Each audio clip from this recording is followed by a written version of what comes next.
From shutdowns, a housing shortage, rising rent and inflation.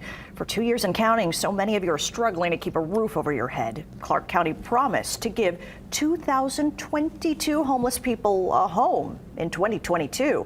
Well, what about 2023? Fox 5 is getting answers.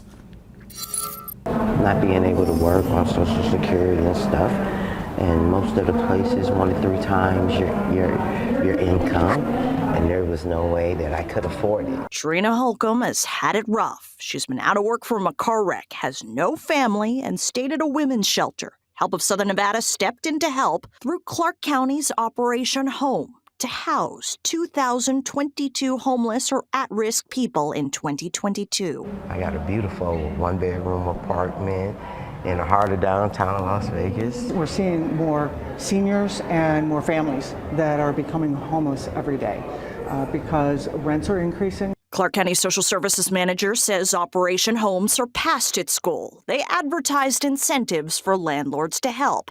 $500 to take in a person or family in crisis, paying the security deposit and rental subsidy. More than 300 landlords signed up. I've helped, say, 15 people so far, and other landlords I know that I've introduced to the program have helped over 100 people so far. Getting the rent, on time every single month, that's attractive. Landlords like Blake Levitt say guaranteed rent was a win for businesses to help. Clark County held a landlord appreciation event downtown to thank them. So what's the goal for 2023? Michelle Fuller-Hallauer says an exact number is still up in the air, but is well aware far more than 2,023 people are in need right now. 3,900 people on that queue right now that are waiting today for housing. Right now, we are focused on getting as many people home for the holidays as we can. I hope anybody that's in a situation and think that there's not an option, there is options.